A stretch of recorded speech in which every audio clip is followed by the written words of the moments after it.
Tehran में धमाके से मचे हड़कंप की तस्वीर, जहां ईरान के ड्रोन बेस पर हमले की यह खबर है और इस हमले में 50 से ज्यादा ड्रोन तबाह हो चुके हैं। इस हमले पर ओपन सोर्स इंटेल की खबर।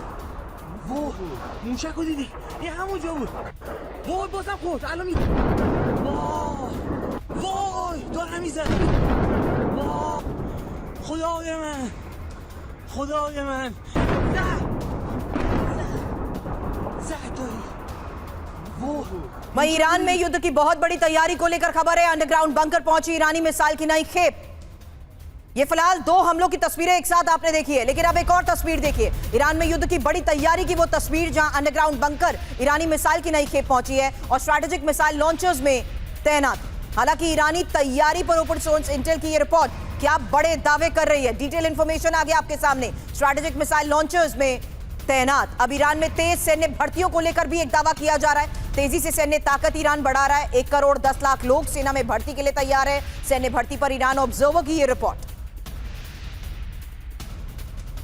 अब अमेरिकी हमले की आशंका को लेकर ही हाई अलर्ट पर ईरान की सेना है, जहां ईरानी सेना ने रिस्पांस प्लान तैयार किया है और एक साथ कई लक्ष्यों पर हमले की तैयारी। ईरानी सुरक्षा परिषद के हमले से हवाले से ही ये नूर न्यूज की रिपोर्ट क्या बड़ा दावा कर रही है, जल्द एक इंफॉर्मेशन आपके सामने रखते हैं। उसके बाद बख्शी सर आपके पास आऊंगी, क्योंकि इजराइल की न्यूक्लियर साइट के पास हुआ धमाका बड़े सवाल खड़ा करता है। वहीं नई जंग के लिए ईरान की ये तैयारी क्या संकेत है, इसी पर करूंगी सवाल। उससे पहले डिटेल, क्योंकि ईरान के अंडरग्राउंड बेस में मिसाइल्स तैनात है। ईरान की सेना को सर्वोच्च अलर्ट पर रखा गया है और ईरानी सेना का तुरंत जवाबी कार्रवाई का यह प्लान तैयार बताया जा रहा है, जबकि एक साथ कई टारगेट पर हमले की IRGC की तैयारी को लेकर यह दावा। ईरानी सर्वोच्च राष्ट्रीय सुरक्षा परिषद का आदेश, जिन टारगेट्स को पिछली बार छोड़ दिया गया था वहां अब हमले होंगे। अब इन हमलों को लेकर टारगेट किस तरीके से ईरान सेट कर चुका है, इसको लेकर पहले भी बख्शी सर वो ऐलान कर चुका है, लेकिन अब इजराइल की न्यूक्लियर साइट के पास हुआ धमाका, क्या ये एक नई शुरुआत?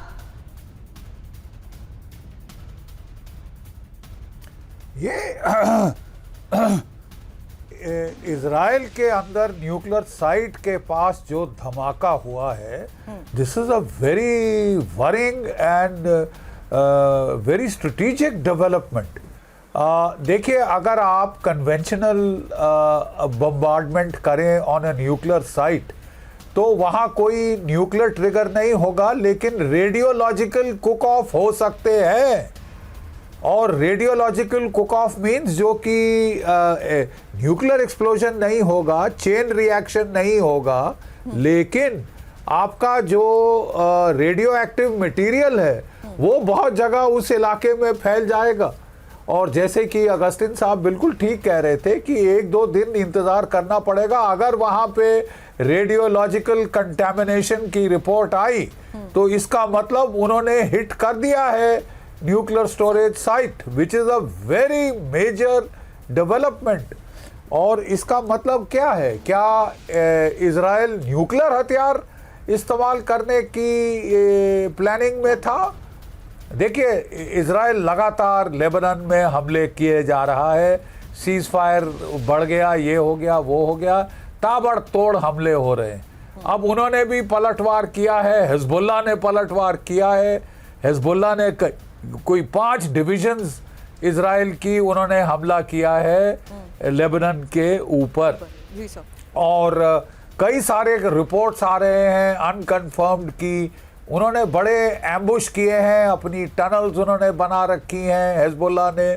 उसके अंदर कई सारे मेरकाबा टैंक फंसे हैं, नेमर आर्मर्ड पर्सनल कैरियर फंसे हैं। कोई 950, कोई 1000 के ऊपर से ज़्यादा कैजुअल्टी की बातचीत हो रही है।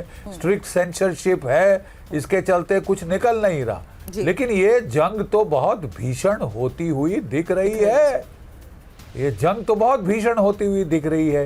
डोनाल्ड ट्रंप साहब गए थे बीजिंग, जी सर। तब तक हमको पूर्ण विश्वास था कि बीजिंग जब तक वो ट्रिप खत्म नहीं हो जाता को आगे की हरकत नहीं होगी। अब क्या वो इसको एस्केलेट करने की सोच रहे हैं?